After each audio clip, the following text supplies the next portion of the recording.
Olá, amigos, amigas, boa noite para aqueles que estão nos acompanhando ao vivo, bom dia, boa tarde para aqueles que vão estar assistindo o vídeo em outros horários, em outros lugares. Nós hoje temos um tema bastante interessante, mas também com muitas questões que são levantadas sobre ele, que é a homossexualidade, como apoiar o filho ou a filha e como fortalecer a sua família vivendo esse desafio.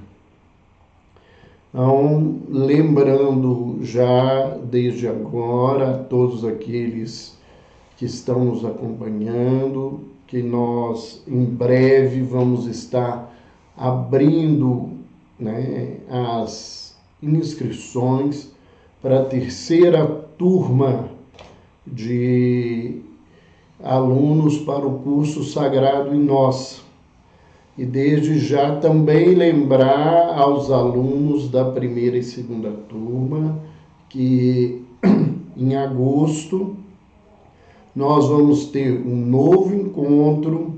Esse encontro vai ser avisado a todos através de e-mail, através do Telegram do curso, então fiquem atentos para participarem de um encontro extra, faz parte aí dos nossos bônus, da nossa atividade, aonde vamos trazer um tema novo, e aonde nós vamos abrir espaço, como da última vez, para perguntas e respostas. Então, essa é uma lembrança importante. Eu gostaria de lembrar que aqueles que se lembrarem nesse instante de pessoas interessadas sobre o tema, aproveitem, se comuniquem com elas, mandem essa informação para que eles possam entrar também agora, participar, ou que possam assistir os vídeos posteriormente. Algumas pessoas nos perguntam se ficará gravado. A gente normalmente grava no Instagram e nós vamos então fazer o nosso encontro desse canal de saúde mental e espiritualidade. E a nossa, aquilo que nos levou a nos motivar a conversar sobre isso foi uma pergunta que eu recebi. Uma fala, eu não sei quem é a pessoa, mas ela me fez pensar juntos sobre isso. Ela simplesmente escreveu isso. Meu filho é homossexual. O que posso fazer?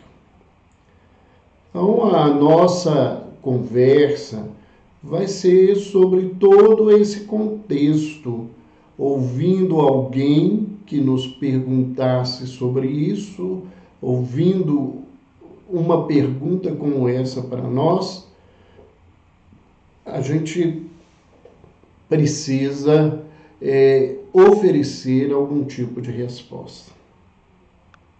E a primeira coisa que a gente pensou foi o seguinte: o que pode motivar essa pergunta? O que leva alguém nos encaminhar essa pergunta?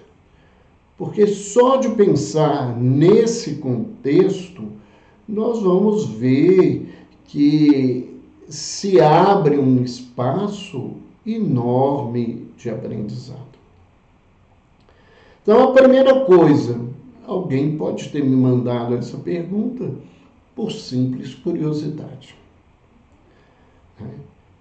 Muitas pessoas, independente de viverem ou não esse desafio na vida, porque eu chamo isso de desafio, é uma vivência desafiadora em vários sentidos, essa pessoa pode ter curiosidade, ela pode não ter um filho homossexual, ela pode ter pensado nessa situação e ela quer saber sobre isso. Então, já é um grande motivo para a gente conversar sobre o assunto. Outra coisa que eu pensei, que alguém que possa encaminhar uma pergunta dessa, ela pode estar me apresentando um desafio. Eu, enquanto profissional de saúde mental, alguém que trabalha com a questão da espiritualidade, como que eu enfrentaria essa pergunta enquanto profissional, enquanto alguém que tem uma visão espiritual sobre essa questão e mais do que isso, alguém que trabalha com as ferramentas da espiritualidade para ajudar as pessoas. E quando eu recebo um desafio bom, eu não sei muito dizer não, né? Pensar, eu publiquei um trabalho novo que eu fui convidado a realizar junto à Ciderbras, é um grande desafio, né? Fazer um trabalho de consultoria em saúde mental para gestores, é um trabalho novo que nos leva a estudar, organizar inúmeras tarefas. Então, a gente sempre está querendo aprender alguma coisa a mais, né? Essa pergunta pode ter sido motivada porque essa mãe ou esse pai descobriu agora essa questão, a presença da homossexualidade no seu filho ou na sua filha, e ele está querendo saber como fazer. Mas eu pensei também numa motivação que é muito comum, que é a presença de um sentimento de dor, de um sofrimento por parte dos pais, também por parte da família, diante dessa descoberta. E nesse nível é fundamental que eu possa estar trabalhando aqui esse tema para poder auxiliar as pessoas. Por outro lado, né, a gente pensou em alguém que, tendo um grande preconceito diante do tema homossexualidade, essa pessoa gostaria de entender a minha visão ou a visão das questões do sagrado, sejam elas as questões espíritas a qual eu me vinculo, mas a qualquer visão real do sagrado, como lidar com esse conceito, né? E um outro motivo muito importante é o desejo de ajudar por parte de um pai, de uma mãe que está vivendo essa descoberta e que não se sente com a capacidade, com a competência de lidar com isso sozinho. Então, essas várias motivações, elas podem estar presentes em várias pessoas que estão aqui conosco, nos acompanhando, que estão aqui conosco hoje, né?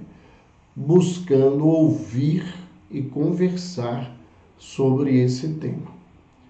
E nós vamos tentar, de toda forma, trabalhar o tema de maneira bem aberta, porque eu acho que isso é importante, né?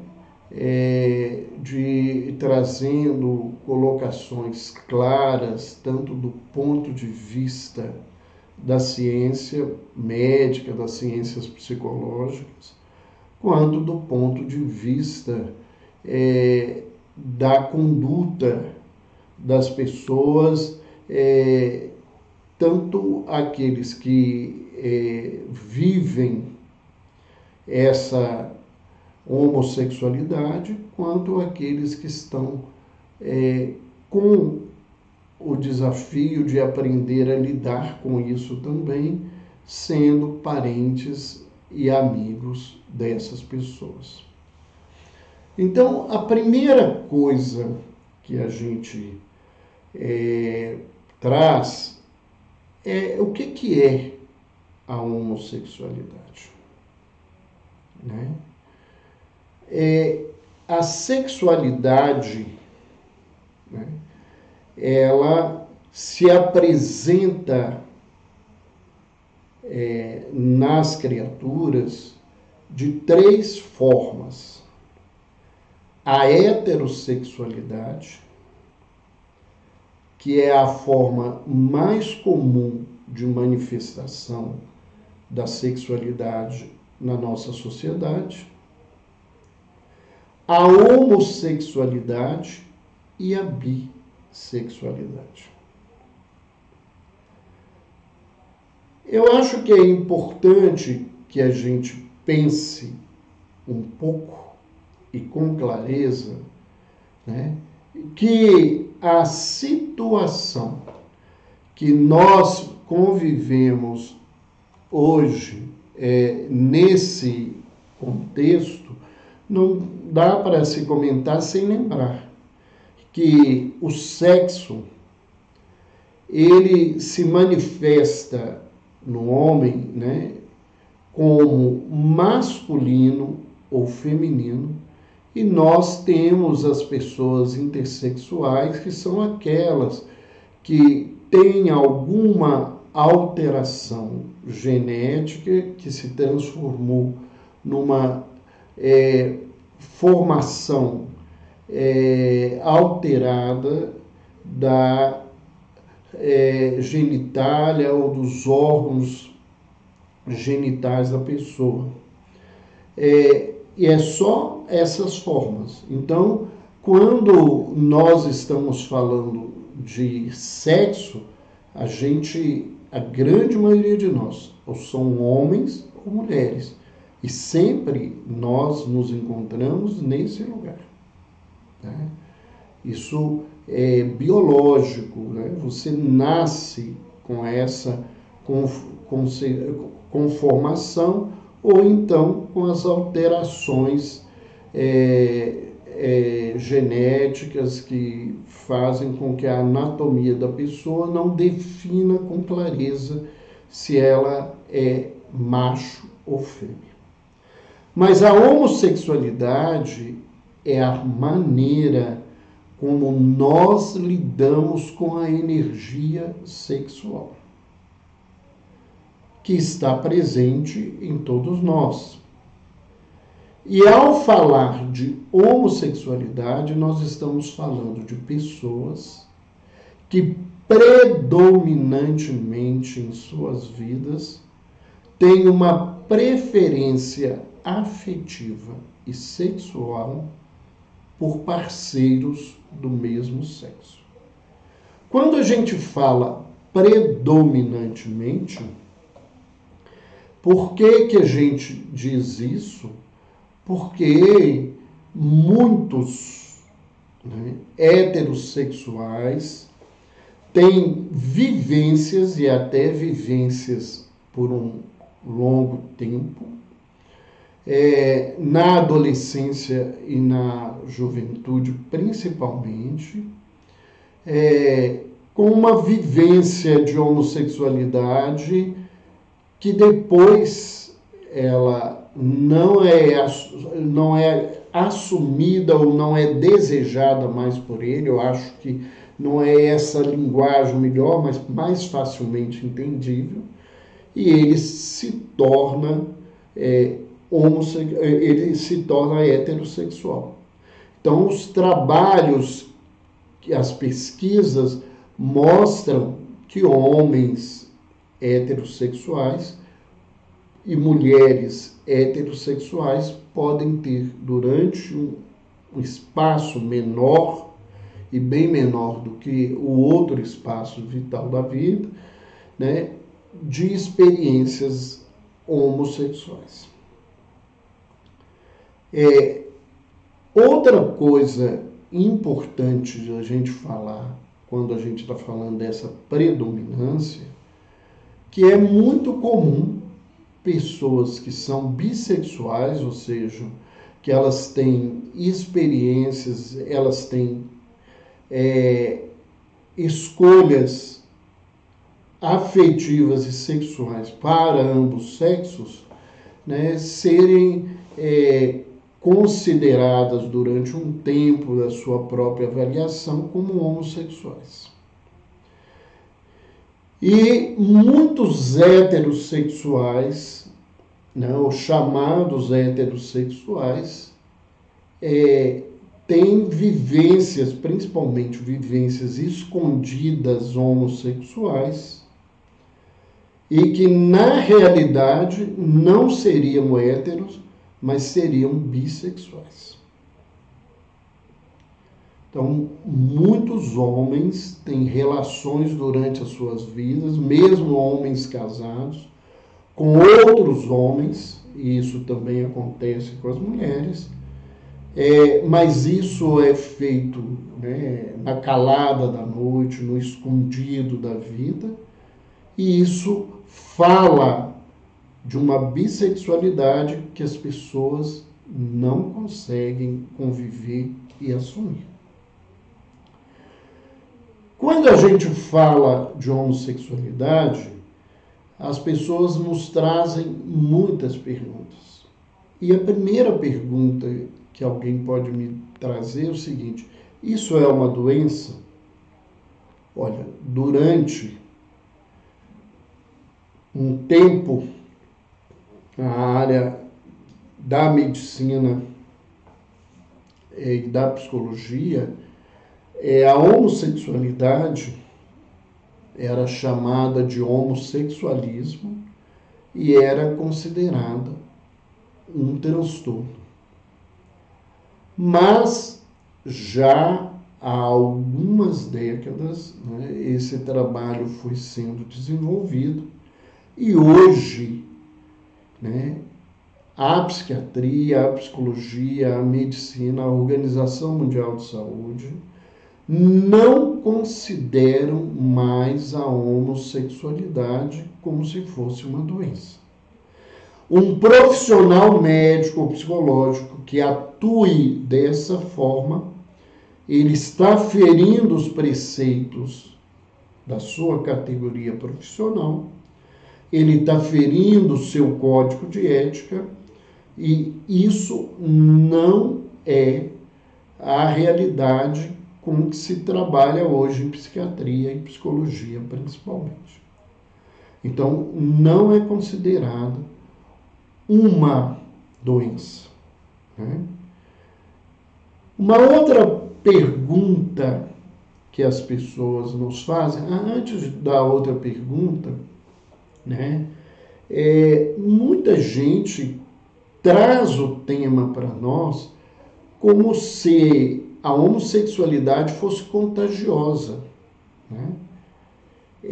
Muitos pais querem afastar os seus irmãos, as suas irmãs, seus parentes, seus amigos, né? Seus conhecidos, pessoas com quem convive, que são homossexuais, dos seus filhos, dos seus netos, como se isso fosse contagioso.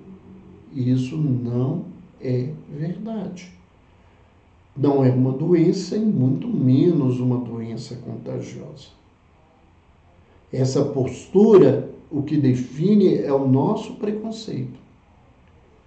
É o nosso medo é o medo que muitos homens e mulheres carregam da própria sexualidade. Porque nós podemos, em outro momento, em outra live, falar da sexualidade humana e dos desafios da sexualidade humana. Eu vejo isso constantemente e a gente pode conversar num determinado tempo e num determinado momento sobre isso. Alguém me perguntaria, mas a homossexualidade é uma opção? Então, vamos começar a pensar o seguinte, opção assim, eu escolho a experiência, a minha experiência profissional me mostra, né, que a grande maioria dos homossexuais, eles já trazem essa preferência, essas expressões da homossexualidade desde muito novo. Então, como é que nós vamos considerar isso, que uma criança já tenha trejeitos ou já tenha buscas nesse sentido, embora aí a sexualidade ainda não está definida, né, como uma opção? Essa é a primeira coisa. A segunda coisa importante de se levantar é o seguinte: com tantos desafios e preconceitos, com tanta agressão e violência que o mundo traz para os homos e as mulheres homossexuais, nós faríamos uma opção dessa na vida?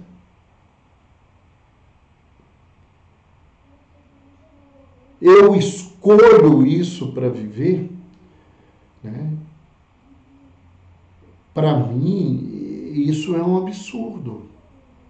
Né? E as pessoas que assim se manifestam primeiramente por ignorância. E a ignorância carrega uma questão de preconceito. Algum de nós que é heterossexual escolheu ser heterossexual? Ter uma expressão da sexualidade é uma opção, então eu posso pegar qualquer hétero, homem ou mulher, e falar com ele assim, você pode virar homossexual a hora que você quiser. Isso é uma questão desse jeito? Né? Ou você que é homossexual, a hora que você quiser, você vira hétero, né? Como essa cultura absurda da cura gay de algo que não é doença, da forma que religiões extremamente preconceituosas, desrespeitosas, que falam em nome de um Deus de amor, tratam com desrespeito, descaso, violência essas pessoas. Aonde que está, né, a conceituação religiosa de amor da forma que as pessoas lidam com os homossexuais, que as igrejas lidam, né? A questão da homofobia, né, que incomoda tanto grandes religiosos aí, quando eu falo grandes é em termos de liderança dos seus grupos, né, para que eles possam falar disso, né, o que eles falam é totalmente incoerente com a religião que eles pregam.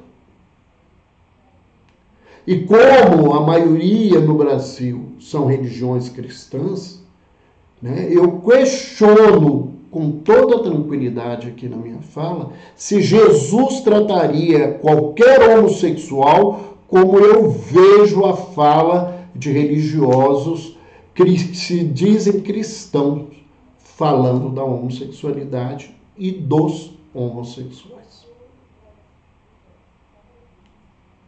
Eu desafio a qualquer um desses me provar que ele tem coerência religiosa com Cristo quando eles falam sobre isso.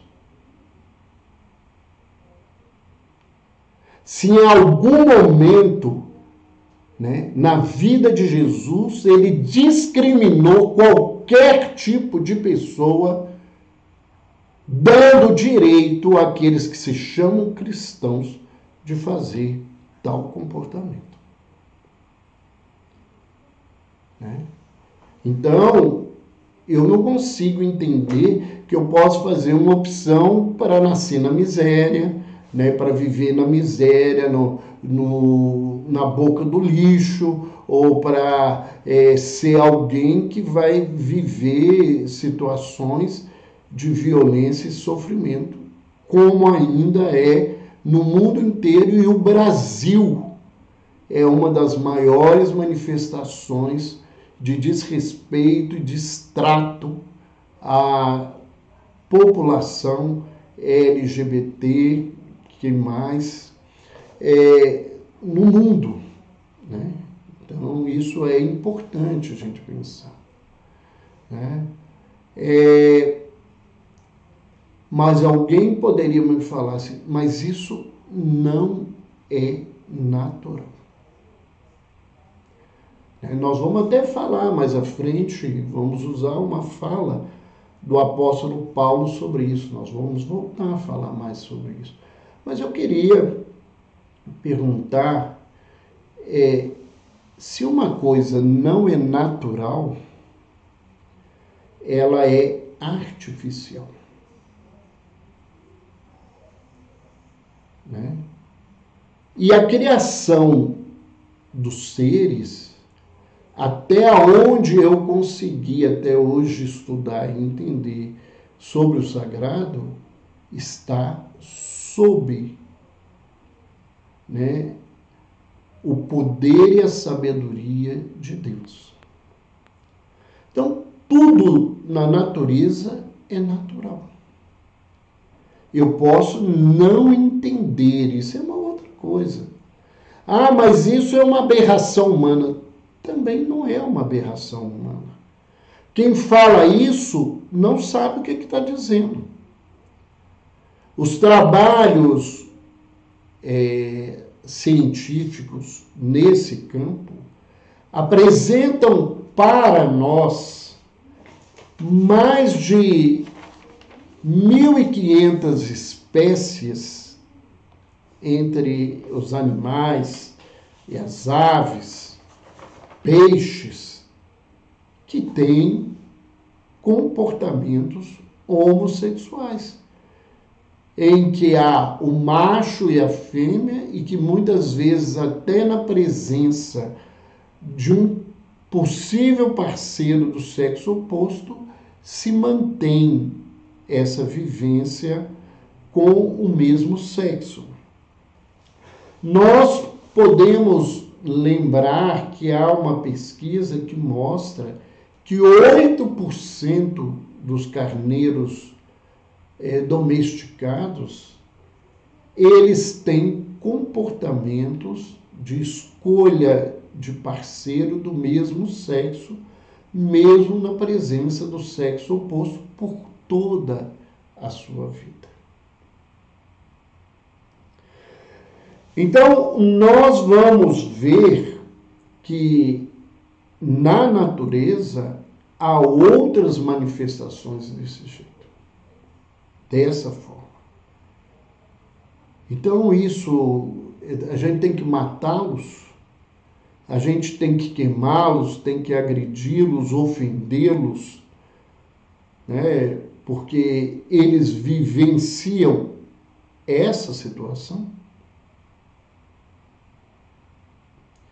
E isso também não é criação divina, isso, o demônio não tem o que fazer na vida para quem acredita no demônio. Eu não acredito no demônio, eu não consigo entender o demônio dentro da visão do sagrado.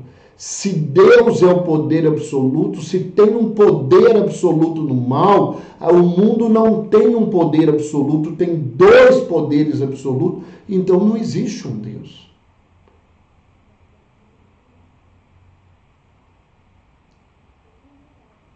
Isso é uma lógica. Isso eu não estou aqui nem discutindo a fé das pessoas. Isso é lógico.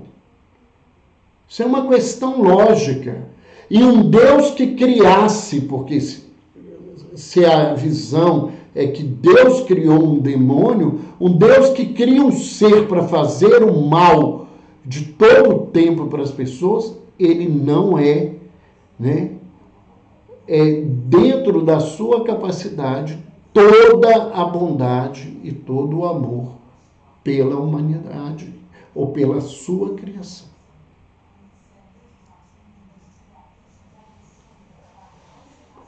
Algumas pessoas, né, perguntam a gente se isso não é ação do demônio. Eu já falei isso.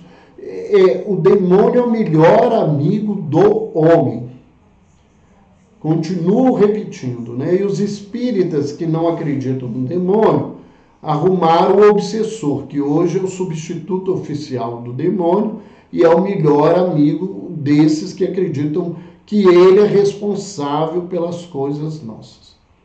É muito fácil eu colocar algo que eu não dou conta de viver, que eu não entendo, o que me faz mal, ou que eu tenho essa visão de pecado dentro de mim, e colocar a culpa em algo que está fora de mim.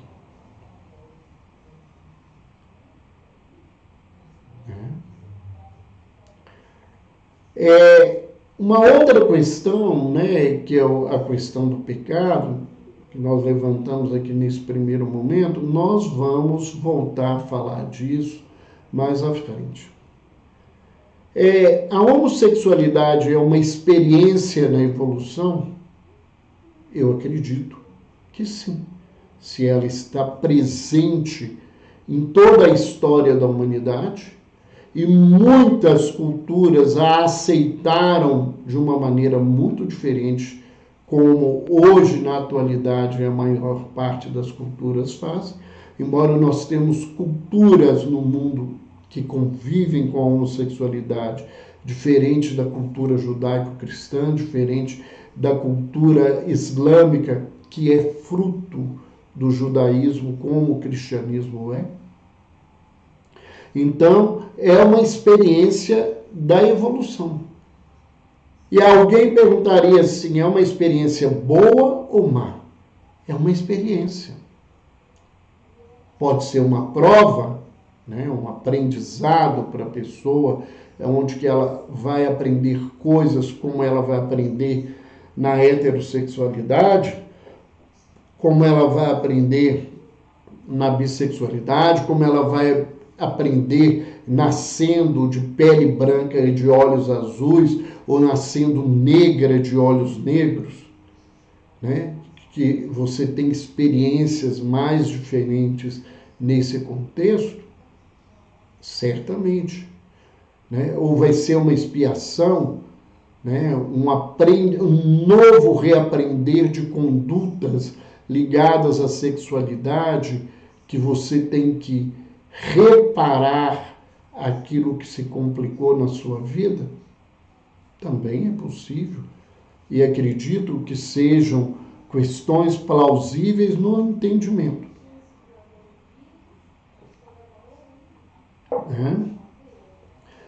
Ainda nesse contexto, né, quando isso acontece, muitas vezes eu já ouvi pessoas me perguntarem: por que comigo e com a minha família?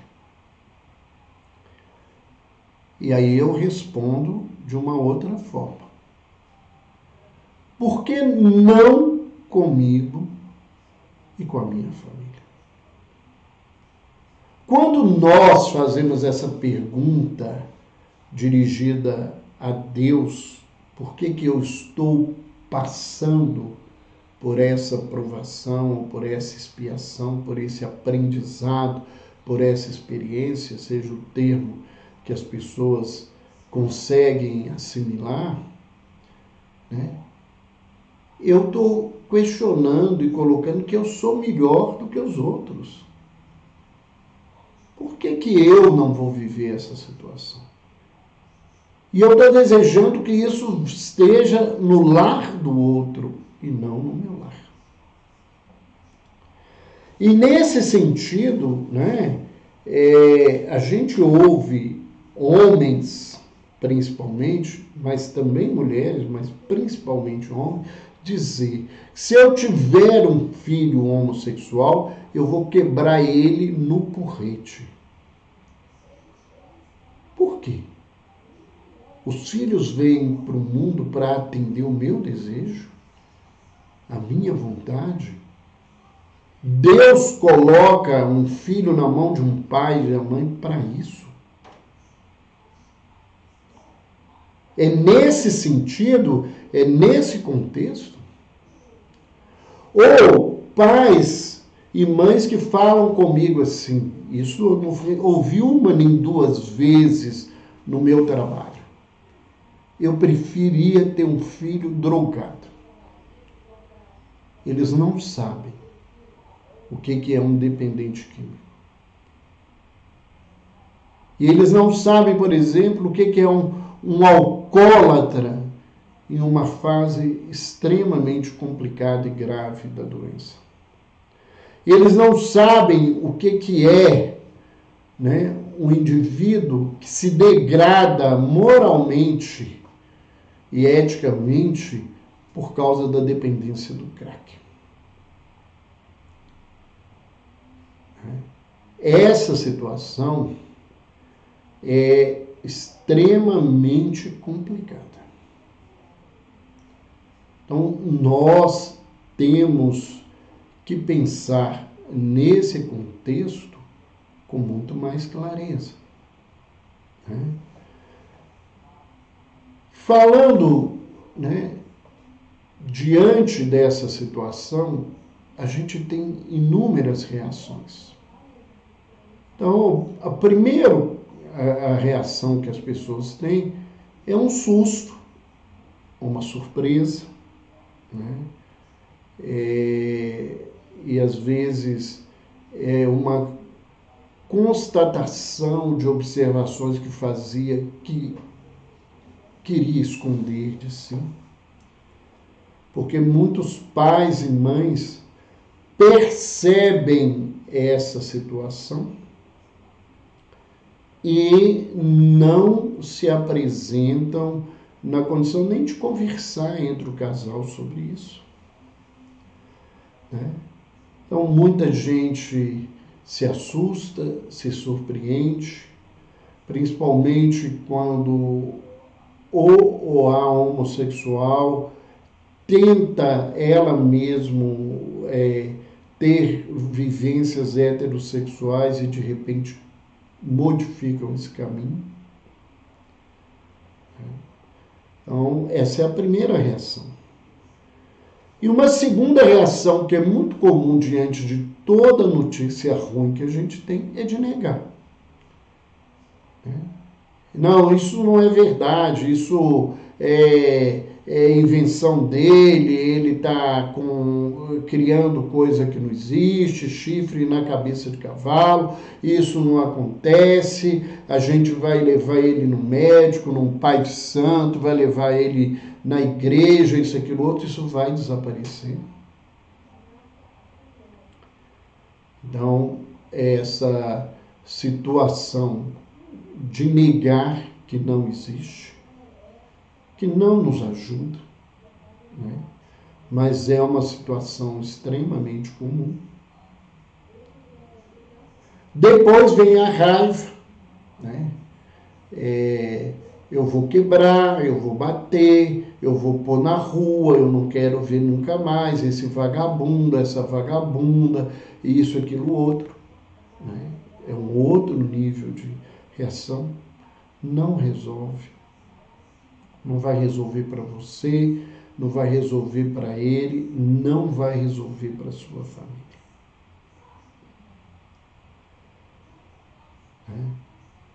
Outra condição comum é de tristeza e às vezes isso chega ao desespero. Né? A pessoa entristece porque ela entende que ela tem uma coisa feia na vida. uma coisa errada, pecaminosa, vergonhosa na vida. Isso, né, eu acho que é importante a gente pensar nessa coisa, isso depende do olhar das pessoas. Depende da postura que você tem. Porque quando você faz esse olhar, você abandona todo o contexto daquele filho ou filha, irmão ou irmã,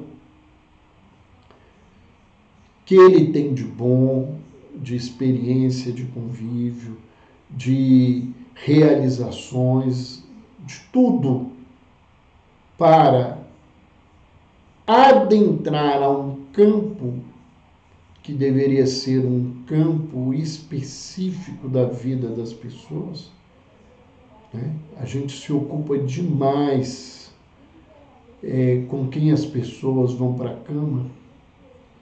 E eu falo que muitas vezes a gente se preocupa muito com isso, né?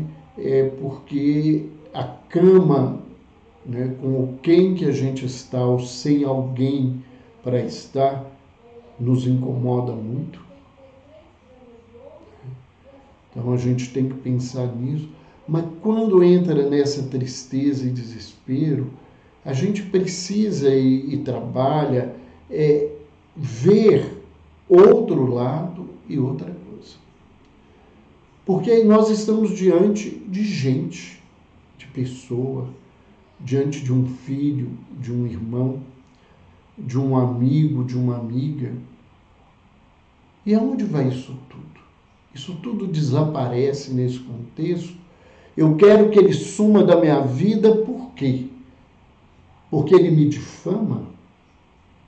Ou porque ele me lembra a minha sexualidade comprometida? Não estou falando que o outro é homossexual, mas a minha sexualidade. Porque a grande maioria das pessoas, né, não tem uma vida sexual tão bonita quanto elas contam aí, não. A gente vive muito mais de gogó e a gente vive muito mais de fantasia do que realidade. Eu já atendi muitos casais nesses 40 anos, de uma forma separada, avaliando ou atendendo, que eu ouvi homens dizerem para mim que tinham uma vida sexual com a esposa maravilhosa, que ela tinha orgasmo, acho que até orgasmos múltiplos, e eu ouvi delas que elas iam para a cama com eles para atender a situação, às vezes até com nojo, e que fingiam orgasmo por dó do companheiro. Eu já ouvi pacientes que eu perguntei sobre a vida sexual e que eles diziam, né, que tinham várias relações por semana e entrevistando o parceiro e a parceira numa situação menos, né, complicada nesse contexto, dizer que há 2, 3 anos eles não tinham vida sexual. Então muita gente tem um grande problema na sexualidade e a homossexualidade de um filho, de um irmão, de um amigo, ela faz a gente deparar até com a própria dificuldade sexual da gente.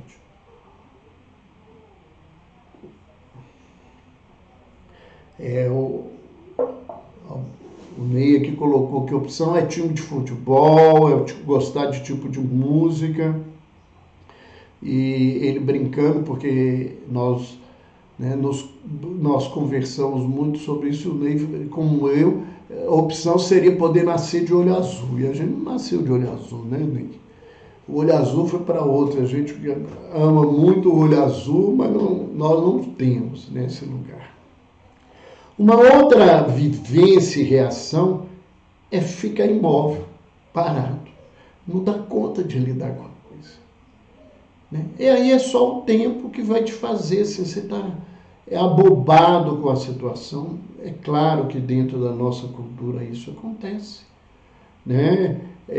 Isso faz com que as coisas sejam difíceis, mas isso vai ser um tempo. E nós temos reações que acho que são importantes que a gente possa buscar. Primeiro, e é o mais importante, nós precisamos buscar compreensão e entendimento sobre o tema. Conhecimento, né, dissipa a ignorância e destrói preconceitos. Quando a gente verdadeiramente se abre para conhecer, essas coisas se modificam. Depois, né, dentro desse caminho, nós vamos, né, seriam reações importantes e por etapa. A gente não tem que ter pressa de resolver isso, porque é algo de digestão que exige tempo, exige mudança de paradigma, e mudar de paradigma na nossa sociedade é bastante complexo. Então a gente precisa reconhecer a realidade. Eu tenho um filho, uma filha homossexual, isso a gente tem que reconhecer. Ele faz parte da minha vida. Se eu tenho uma crença e creio que existe um Deus, ele tem um propósito para a minha vida desse jeito. Eu tenho que aprender a aceitar, que é muito mais do que reconhecer, né? É um exercício diário de vivenciar que essas coisas existem e elas estão querendo nos ensinar muitas outras situações, e a gente precisa mudar para alcançar um espaço que é o espaço do acolhimento, né? Um filho que é homossexual, ele não é pior nem melhor do que os outros filhos. Ele é mais um filho nessa história, né? E a homossexualidade não é defeito de caráter, é uma manifestação da sexualidade. A interpretação de que homossexual é pedófilo, né, havia até como sinônimo de falar de homossexualidade, pederastia, isso não é realidade. Existem homossexuais pedófilos, como existem inúmeros, porque são muito maiores os números proporcionalmente, socialmente, de heterossexuais pedófilos.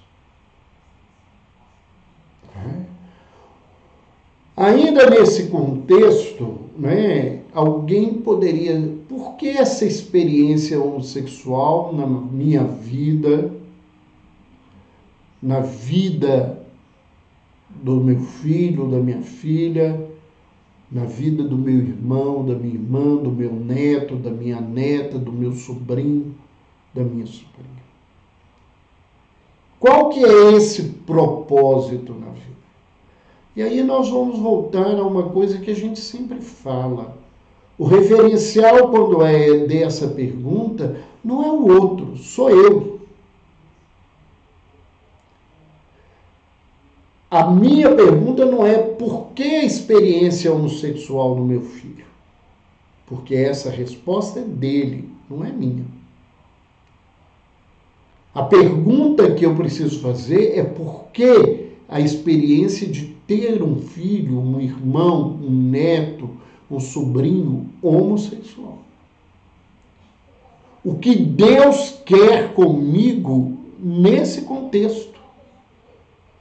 O que Deus preparou para a minha vida nesse lugar? Porque essa resposta e essa busca é minha, não é do outro. A resposta do outro, por que ele é um homossexual, né, é dele, é da busca dele, da consciência dele, não é minha. Né? Eu não deveria me ocupar com essa questão, porque eu não tenho essa resposta.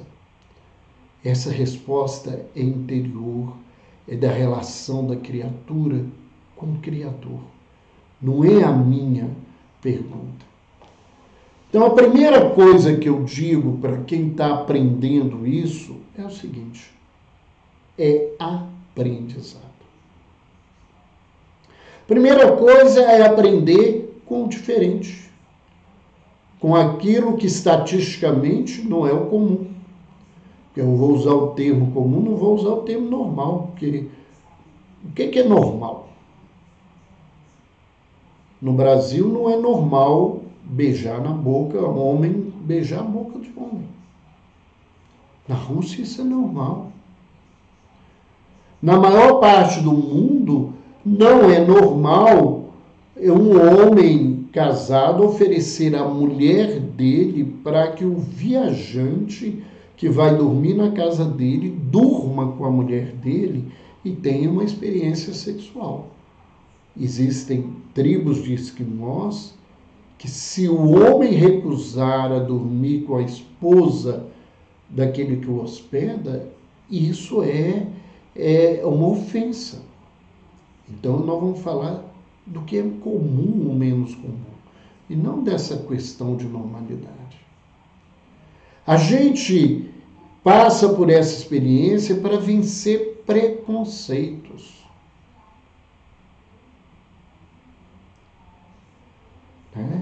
Preconceito. Esse preconceito de ver as pessoas que são homossexuais como se elas fossem aberrações sociais, que elas fossem pessoas promíscuas, elas fossem pessoas sem capacidade, sem inteligência. Isso não é realidade. Eu convivo com inúmeros homossexuais. Inúmeros. São todas pessoas muito dignas. Muito dignas. E mesmo aquelas que vivem as dificuldades que são inerentes das suas experiências, elas são ser boas e querem aprender a amar, que é o importante na vida. A gente passa por uma experiência para ter novos paradigmas, para reparar danos e desenganos, se a gente acredita que há outras vidas, né? Eu não tenho que ficar querendo saber por que meu filho e minha filha é homossexual em outras vidas. É porque que eu, hoje, nessa minha vida, tenho que criar, cuidar, conviver e amar um filho homossexual. Essa é a pergunta, é essa a situação que a gente precisa. Essa experiência é um aprimoramento espiritual. Tudo que a gente passa na vida é uma vivência de aprimoramento. Dentro da doutrina espírita, nascer homem ou mulher é uma questão de necessidade de aprendizado, porque o espírito, dentro do espiritismo, ele não tem sexo.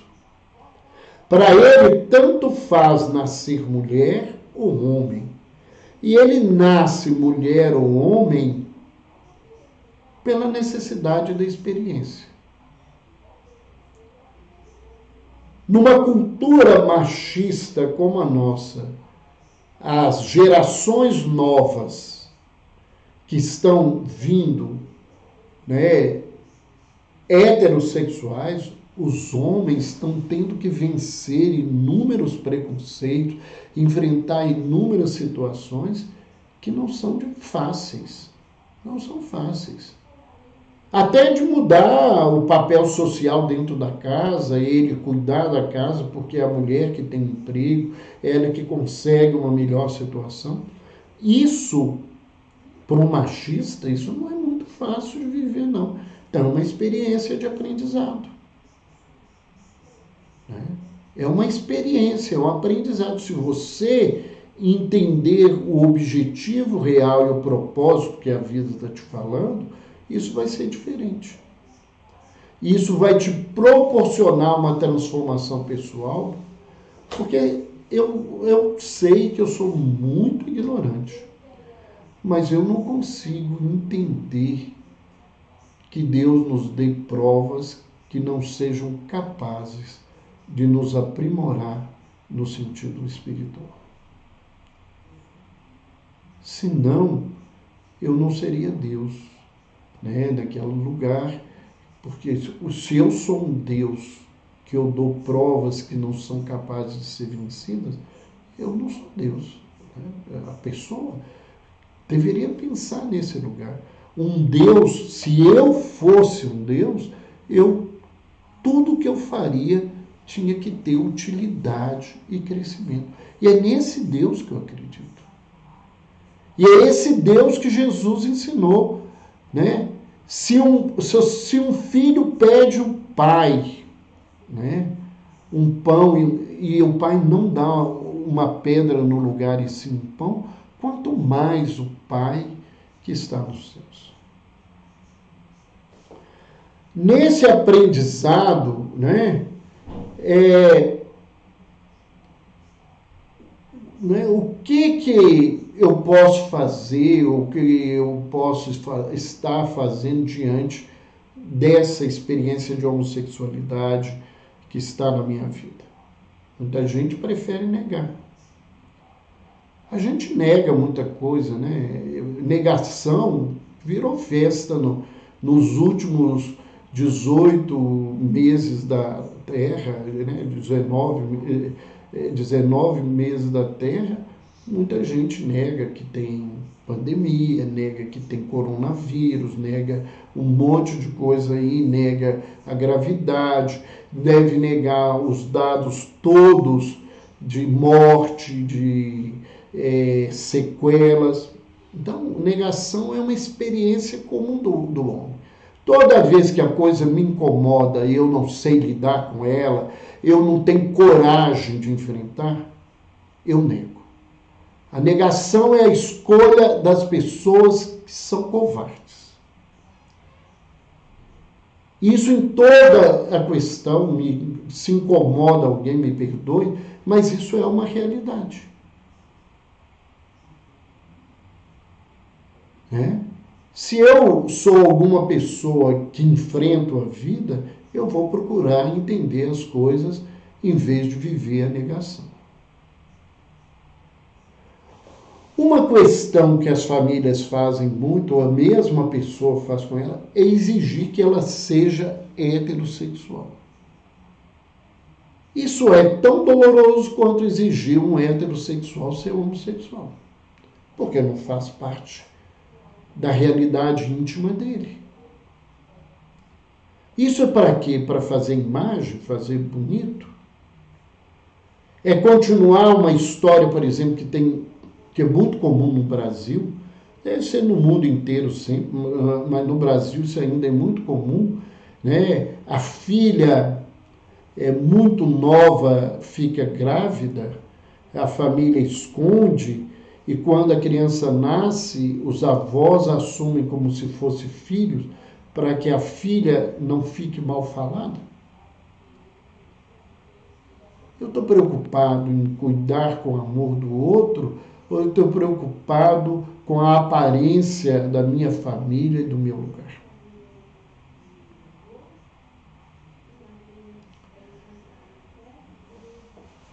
Muitas pessoas levantam, né, uma pergunta para mim, porque eu falo do tema há muitos anos, né? Quando conter a sexualidade, se isso é positivo ou negativo? Olha, eu só acho que a contenção da vivência sexual é positiva quando eu estou transtornado com a minha sexualidade. eu não consigo aceitá-la, eu não consigo vivê-la, as coisas todas estão difíceis em mim. Então, nesse sentido, eu acho que as pessoas devem dar-se um tempo para refletir, para se entender, para se aceitar, para ter condutas mais positivas, para se transformar na vida em pessoa mais digna. Não que o que está ali naquele momento não seja digno, né? Mas para que ele consiga ser mais digno que naquele outro momento. A gente precisa aprender o que seja uma vivência saudável ou uma prática doentia em sexualidade. Nós vamos falar disso. Ter o cuidado de não estimular uma entrega à sensualidade sem contenção, né? Porque isso não é liberdade, isso é libertinagem. E isso precisa ter um outro nível de cuidado. Isso não tem a ver com a homossexualidade, tem a ver com a sexualidade humana, né? E o que a pessoa deve, na verdade, buscar, tanto pais, irmãos, quanto os próprios homossexuais, é uma vivência da sexualidade com respeito e responsabilidade. Então, o que eu entendo como doença na sexualidade? E o que eu vou falar aqui não é meu. É que é uma orientação espiritual de um espírito chamado Carneiro de Campos, numa mensagem dada à Associação Médico Espírita de Minas Gerais, em que ele nos diz que as doenças no campo da sexualidade são basicamente 4. A promiscuidade, a prostituição, a perversão e o adultério. E isso não tem a ver com a hétero, nem com a homo, nem com a bissexualidade. Isso tem a ver com a criatura humana diante da sua sexualidade. Hoje nós vivemos um mundo extremamente promíscuo. As pessoas têm comportamentos na área da sexualidade sem nenhum cuidado. Não é só a transexual.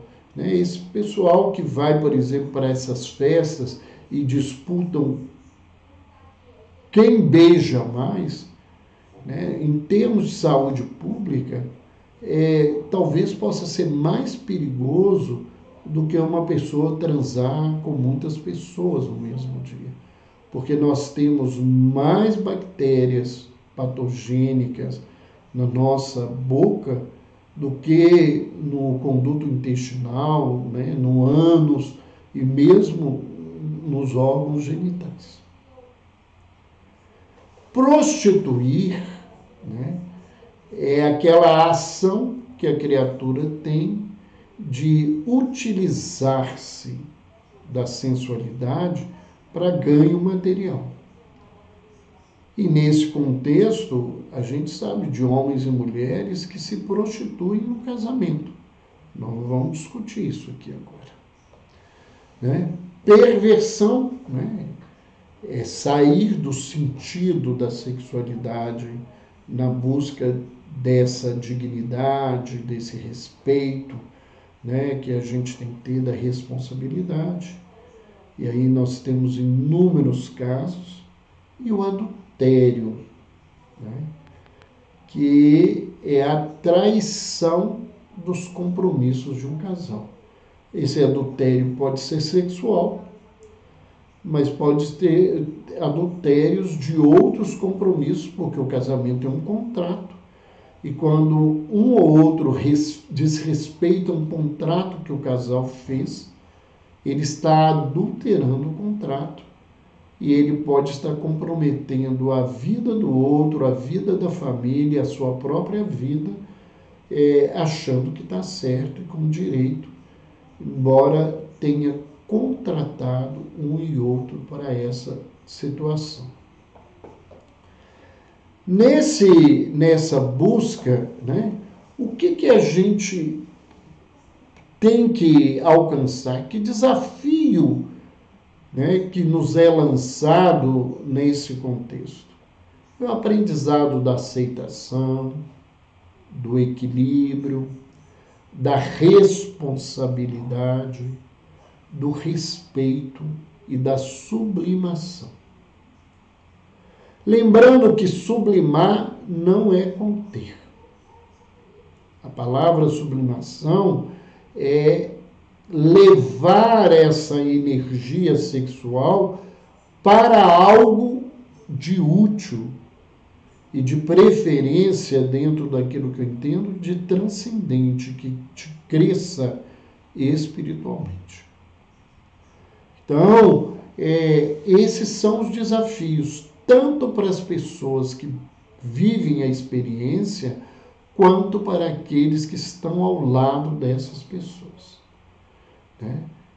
A gente precisa aprender a aceitar na vida tudo. Não é concordar e nem bater palma, mas é entender que existe. Aceitar a coisa não é tolerar a coisa, ela existe. Eu não tolero, eu vou trabalhar para que isso mude, mas eu tenho que aprender a aceitar as pessoas, aonde elas estão e como elas dão conta de caminhar, independente do que seja. Né? Porque se eu aceito, eu também vou aprender a aceitar o desafio de me transformar e de ajudar as pessoas a se modificarem. Né? Alguém aqui perguntou que eu coloquei aceitação, responsabilidade, sublimação, né? Ainda ficou aí equilíbrio e respeito. Viu, Rita? As outras duas palavrinhas que a gente trouxe. Então vamos fazer breves comentários agora de algumas falas que eu acho importante. A primeira delas está em Romanos, no capítulo 1, versículos 26 e 27, que é usado o tempo todo por pessoas ditas cristãs como uma norma e um conhecimento que se tem que seguir, que isso é o ensinamento de Jesus. Primeiro, isso não é ensinamento de Jesus, é ensinamento de Paulo. Inclusive, nós vamos ver em alguns momentos das cartas ele dizendo, sou eu, não é o Senhor que diz isso. E as pessoas não separam essas coisas. E lá em Romanos está assim, por isso Deus os abandonou às paixões infames, falando aos romanos, né, porque até as suas mulheres mudaram o uso natural, no contrário à natureza, e semelhantemente também os homens, deixando o uso natural da mulher, se inflamaram em sua sensualidade uns para com os outros, homens com homens, cometendo torpeza e recebendo em si mesmos a recompensa que convinha ao seu erro. Dentro de uma visão do judaísmo, a gente não poderia esperar que o apóstolo Paulo visse de uma outra forma. Né?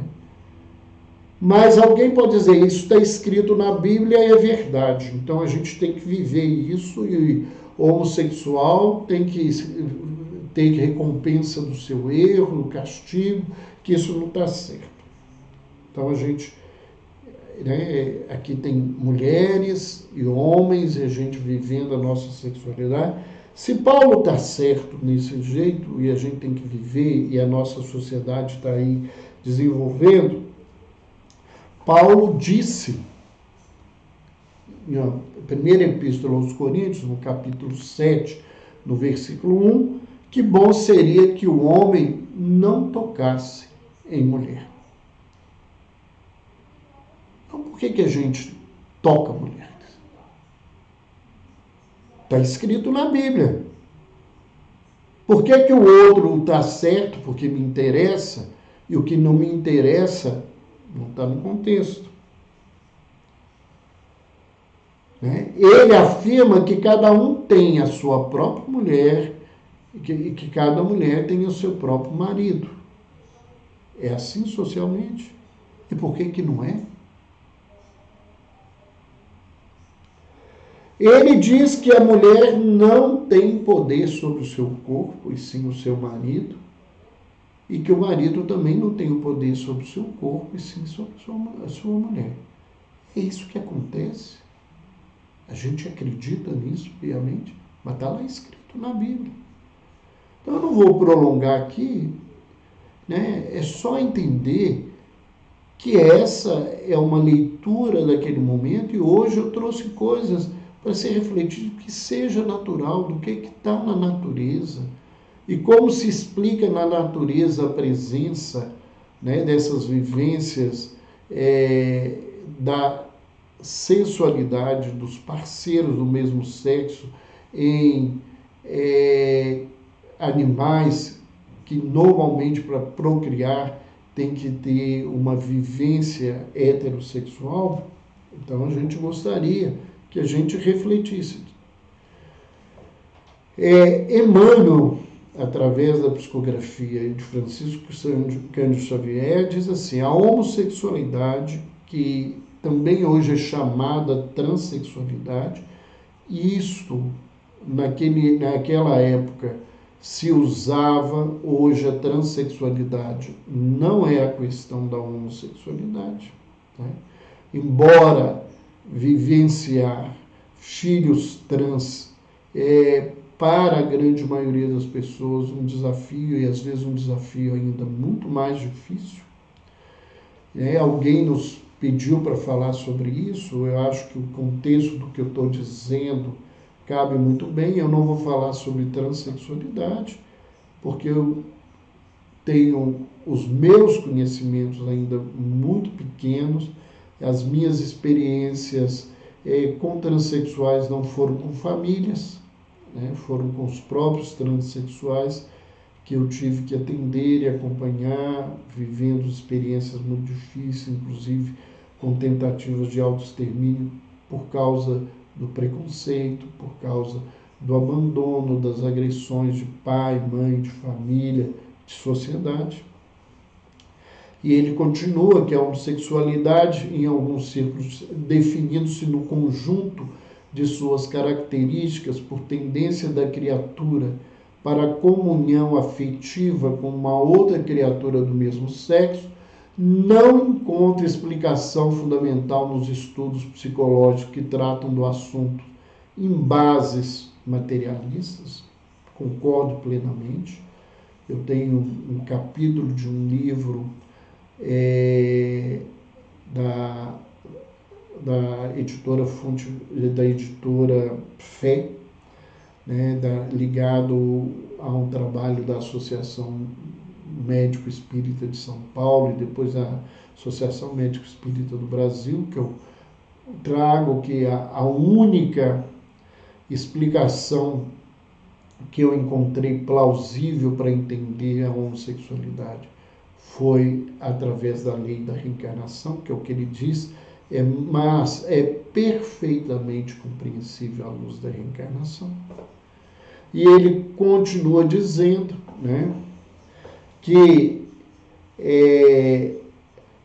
a nossa sociedade observa isso mais com preconceitos, porque é constituída na Terra por maioria heterossexuais, né? Então, o próprio Emmanuel fala desses nossos preconceitos que a gente tem que vencer, e ele continua num texto dizendo que, na atualidade, em todos os países, extensas comunidades de irmãos em experiências dessa espécie, somando milhões de homens e mulheres, solicitam atenção e respeito em pé de igualdade ao respeito e atenção devido às criaturas heterossexuais.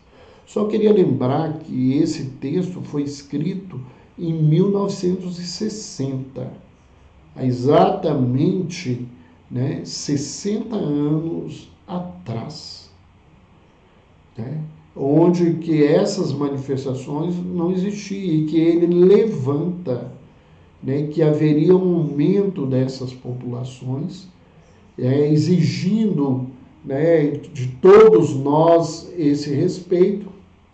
E ele diz que a comunidade humana aprenderá gradativamente a compreender que os conceitos de normalidade e anormalidade deixam a desejar quando se trate simplesmente de sinais morfológicos. Então, essa é uma observação importante. E a gente gostaria de lembrar que esse texto, nesse texto, Emmanuel nos mostra claramente, que do ponto de vista da reencarnação, o homem e a mulher serão desse modo, de maneira respectiva, acentuadamente masculino ou acentuadamente feminino, sem especificação psicológica absoluta. Então, porque a gente tem em nós essas energias, é possível que a gente viva essa experiência. Eu gostaria ainda lembrar e convidar dentro dessa perspectiva que as pessoas que nos acompanham sobre essa questão do sagrado, as nossas lives, nós já falamos algumas coisas sobre sexualidade, lembrando a todos que nos acompanham que nós vamos ter em breve o lançamento da terceira turma do Sagrado em Nós. Será uma alegria receber pessoas para estar estudando, e elas terão chance no devido tempo a se encontrar conosco, a conversar, a trocar experiências. Alguém me perguntou o nome do livro. O nome do livro é Vida e Sexo. Ele é um livro de Emmanuel. E para aquela mãe ou aquele pai que possa ter me perguntado, querendo ajudar e vivendo a sua impotência diante da sua visão, eu lembro há algum tempo, um pouco tempo atrás, na verdade, conversando e ouvindo uma mãe muito desesperada com o seu filho numa situação muito difícil.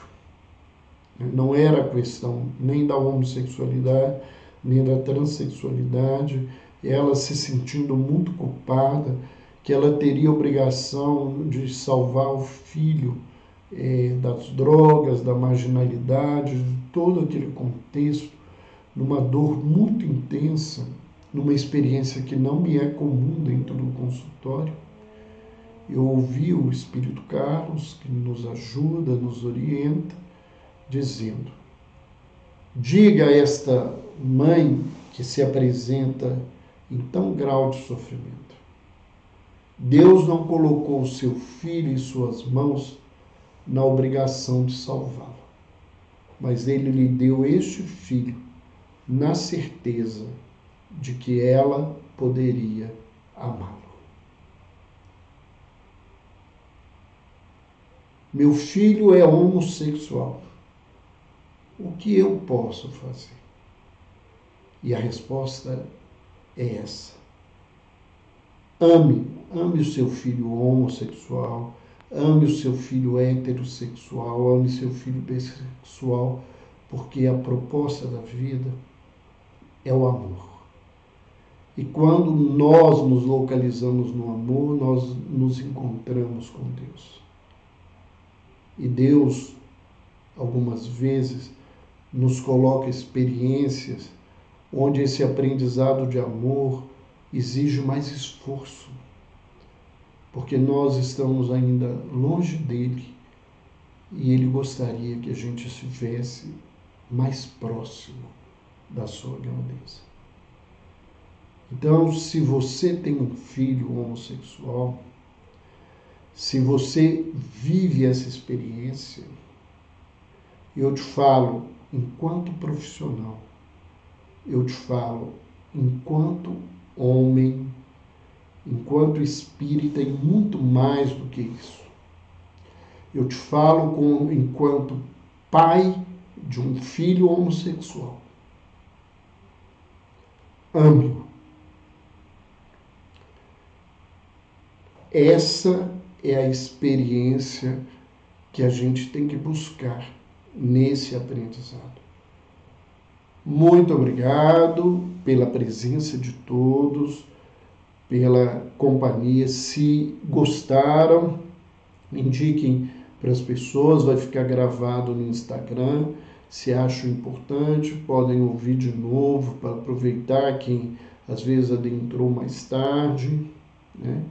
E a semana que vem nós estaremos aqui com uma outra experiência, com uma outra oportunidade, certamente com uma surpresa muito agradável.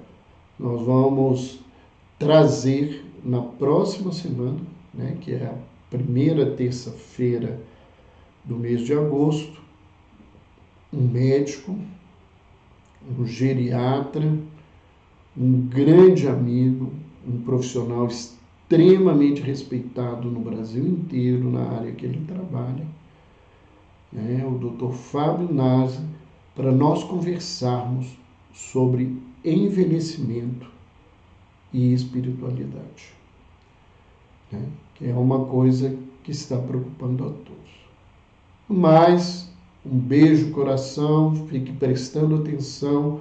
Aqueles que querem participar do curso, as inscrições breve estarão abertas. Boa noite, fiquem com Deus.